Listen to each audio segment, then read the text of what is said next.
சொந்த ஊராக இருக்கின்ற திருச்சியில், என்னுடைய சொந்த வீடாக இருக்கின்ற திருவெரும்பூர் தொகுதியில் நடைபெறுகின்ற இந்த நிகழ்வு உள்ளபடியே ஒரு பெரும் மகிழ்ச்சியோடு இங்கே கலந்து கொண்டிருக்கின்ற எங்களுடைய சட்டமன்ற உறுப்பினர் அண்ணன் அப்துல் சமத், அண்ணன் இனிகோ இருதராஜ், மாநகர கழக செயலாளர் மதிவாணன், அதே போன்று கண்ணியமிகு இஸ்லாமிய சமுதாயத்தை சார்ந்திருக்கிற அனைத்து பெரியவர்களுக்கும் முதலில் என்னுடைய வணக்கங்களையும் நன்றிகளையும் நான் தெரிவித்துக் கொள்கின்றேன்.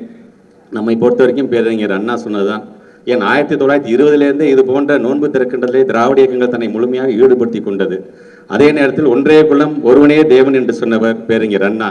இடையில் சாதிகள் போன்று பல சாதிகள் அதை வேறுபாடு காட்டியது என்று சொன்னாலும், பழைய இது போன்ற பாரம்பரியத்தை விடாமல் பின்பற்றக்கூடியவர்கள் யார் என்று சொன்னால் அது இஸ்லாமிய மார்க்கத்தை சார்ந்திருக்கின்ற இஸ்லாமிய சமூகங்கள் தான் என்பதை சொன்னவர் பேரறிஞர் அண்ணா அவர்கள்.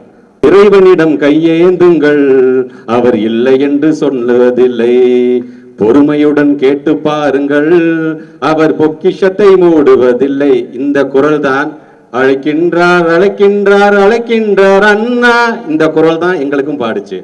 ஓடி வருகிறான் உதய சூரியன், இந்த திராவிட குரல் தான் எங்களுக்கு ஒலித்தது.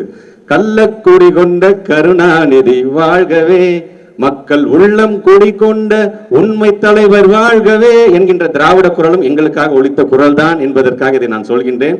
அப்படி தந்தை பெரியார், பேரறிஞர் அண்ணா, முத்தமிழர் கலைஞர் இவருடைய ஒரே உருவில் இருக்கின்ற நம்முடைய மாண்பு தமிழ்நாட்டு முதலமைச்சர் வகுத்து தந்த பாதையில் இருவரும் சேர்ந்து பயணிக்கிறோம், எதிர்காலத்திலும் பயணிப்போம் என்பதை சொல்லுகின்ற விதமாக நடைபெறுகின்ற ஒரு நிகழ்வாக இந்த நிகழ்வை நாங்கள் பார்த்து கொண்டிருக்கின்றோம்.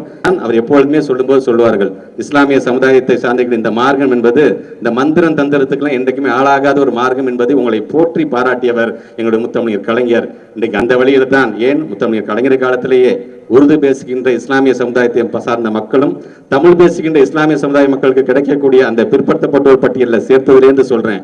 இன்றைக்கு நம்முடைய தமிழ்நாட்டுடைய முதலமைச்சர் தொன்மையான பள்ளிவாசலாக இருந்தாலும் தர்காக்களாக இருந்தாலும் அதை புனரமைக்கின்ற பணிக்கென்று ஏறத்தாழ இன்றைக்கு 10 கோடி ரூபாய் ஒதுக்கீடு செய்ததிலிருந்து வக்பு வாரியம் என்று வரும்போது அதை மேம்படுத்துவதற்காக 23 கோடி ரூபாய் ஒதுக்கீடு செய்யப்பட்டு ஏறத்தாழ 308 வக்பு வாரியங்களுக்கு அந்த பணத்தை பிரித்து தந்ததிலிருந்து இப்படி உங்களுக்காக நாங்கள் ஒவ்வொன்றையும் செய்யும் பொழுது ஒன்றியத்தில் இருக்கிறவங்க இந்த வக்பு வாரியத்தை ஏற்ற 115 முறை திருத்தம் பண்ணியிருக்காங்க அந்த மசோதாவை.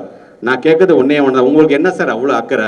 அடுத்தவன் வீட்டை நீங்க ஏன் சார் எட்டி பாக்குறீங்க? அவங்களுடைய சட்டத்திட்டம் என்னங்க அவங்களுக்கு தெரியும், அதை பாதுகாப்பது எப்படின்னு அவங்களுக்கு தெரியும். நீங்க புதுசா நீங்க ஒன்றும் அக்கறை காட்ட தேவை அவசியம் இல்லை என்பதை அழுத்தம் திருத்தமாக சட்டமன்றத்தில் ஒரு தனி தீர்மானம் கொண்டு வந்தது யார் தெரியுமா?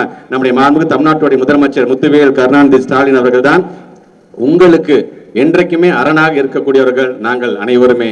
அந்த விதத்தில் இன்றைக்கு இந்த நோன்பு திறக்கின்ற நிகழ்வில் கலந்து கொண்டிருக்கின்ற நீங்கள் இறைவனிடம் துவா கேட்கிறீர்கள். இறைவனிடம் நீங்கள் துவா கேட்கும் பொழுது உங்களிடம் நாங்கள் துவா கேட்கிறோம். நமக்காக ஒரு அரணாக நம்முடைய திராவிட மாடல் அரசு வரும் காலத்திலும் தொடர்ந்து இருக்க வேண்டும் என்று சொன்னால் உங்களிடம் நாங்கள் துவா கேட்கின்றோம். நம்முடைய மாண்பு தமிழ்நாட்டு முதலமைச்சர் வாழ்வாங்கு வாழ வேண்டும், உங்களிடம் துவா கேட்கின்றோம். உங்களுடைய தூய்மையான வாக்குகளை நாங்கள் கேட்கிறோம் என்று சொல்லி உங்கள் அனைவருக்கும் இந்த நோன்பு திறக்கின்ற நிகழ்வை கலந்து கொண்டு எங்களுடைய அழைப்பை ஏற்று எங்களுடைய திருச்சி தெற்கு மாவட்டத்துடைய அழைப்பை ஏற்று வருகை தந்திருக்கின்ற உங்கள் அனைவருக்கும் என்னுடைய நன்றிகளை உங்களுடைய பாதமலர்களை தெரிவித்து